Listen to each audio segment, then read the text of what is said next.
Okay, sit rep. So the last thing you saw really was us just finishing off the exhaust, and that's about it really. So I've cracked on with wiring. I spent a couple of hours on it, to be honest.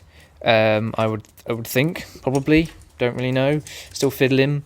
It took me ages just to make something that I'm happy with, basically. So we wanted to run the original wiring loom at the back, well, the wiring loom location. On the 8th valve kind of sits at the front. So I stripped all the wiring loom out, recovered it, took out what I didn't need, added what I needed, and then it goes basically kind of behind the fuel filter, which it wouldn't normally, it would run further down, and then along and round. We had to extend one wire to the gearbox for reversing sensor, and I've actually to extend an earth point, which I need to bolt on actually, good reminder. We've got relay down the bottom and another relay there. Now that is close, you're wondering, but we've got some heat shielding to go in there. Don't worry, it won't cover up the exhaust. I'm just about to wire in the map sensor. It's just cable tied on there for now, but there's a nice bolt hole here, so I'm going to make a little bracket there at some point that will just sit there. So that'll look a bit tidier, but for now that'll do the trick. That's all we needed to do. And that's about it really. The ECU is going to arrive soon. I'm just about to have my dinner, and then my mapping guy is going to arrive with an ECU. He's been working really hard on it, and 8,500 changes basically just to get this to run, let alone all the changes we're then going to have to make to actually get it to run right. So we'll hopefully it'll go there somewhere. I haven't worked out how to mount it, but probably cable ties. Could be a good night. I got chicken. I got chicken tonight. Chicken tonight. Yay! Not pork. Chicken. Okay, some wiring faults fixed. Bad crimps, so we soldered them. Let's hope they hold. But voltage is on the sensors. And this is first start, take 1.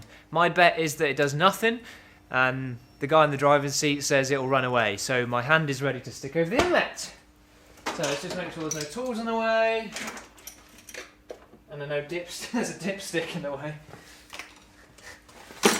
Metaphorically speaking, and literally, there was a dipstick in the way. Well, go on then.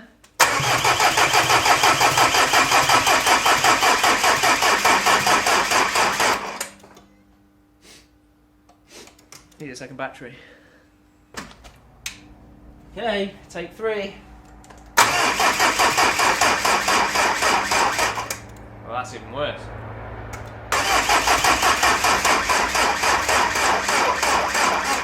Right. Yeah, we'll just come out. Take 4.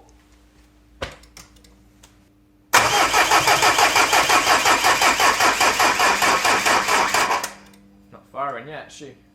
Ready? Yeah.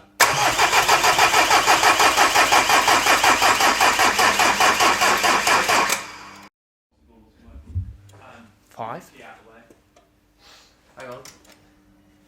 Ready? Alright. I'll pour tea over if it won't start.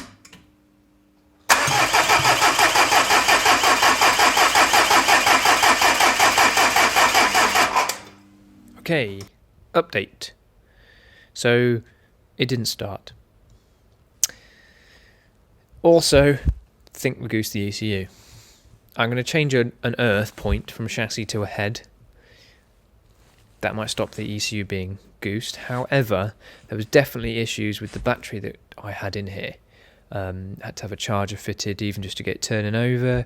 I was worried about bad earths because it was just turning over so slowly even with the booster cables on it. But I had a new battery on order. It finally arrived today, courier's being a mess. And hear the difference already. Hear this.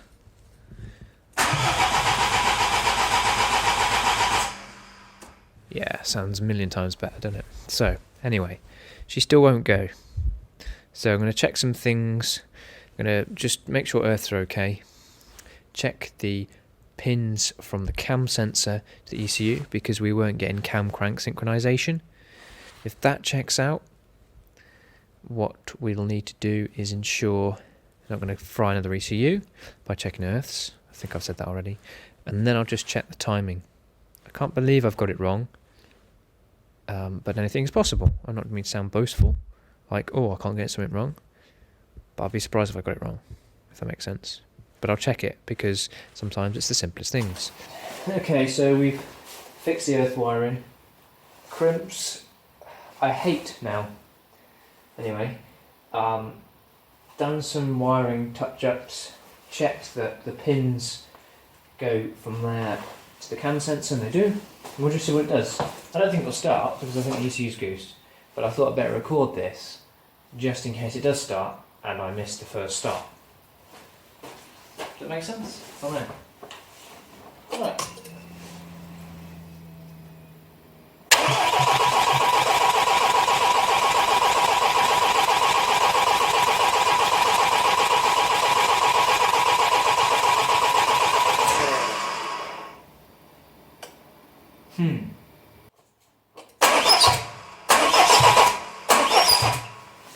Yeah. Gonna go for a start again once this train goes by. Oh, flipping train. Every time I want to do any video outside, that happens. This is not the first start, but it's the first time it might start. Or might not. See you later, Palm.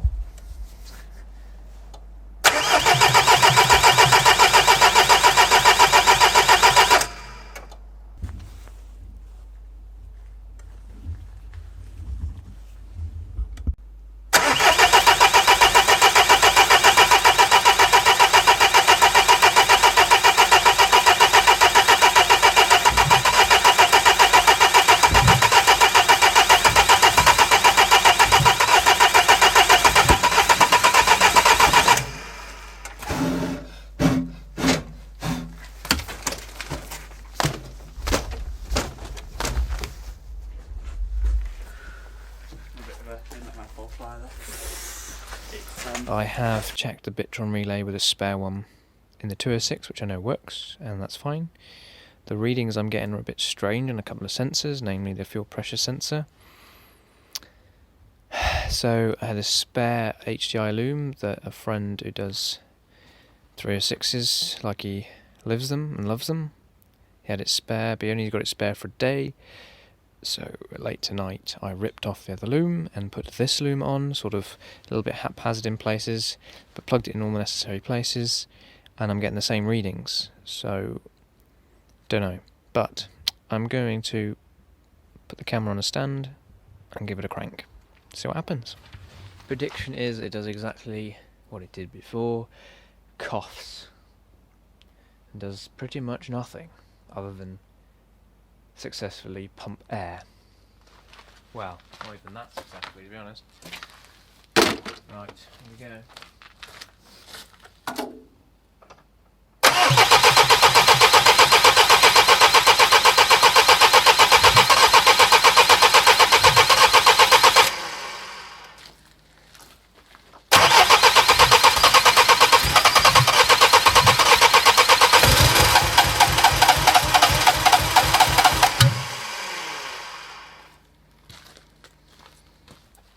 Once again, thumbs down.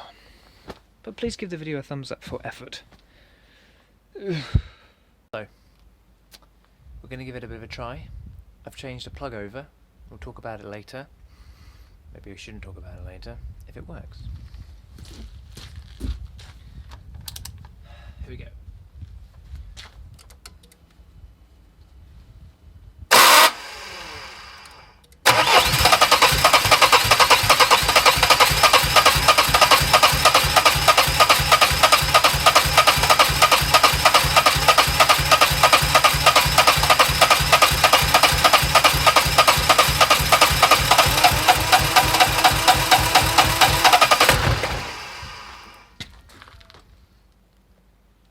Start motor's getting a bit hot.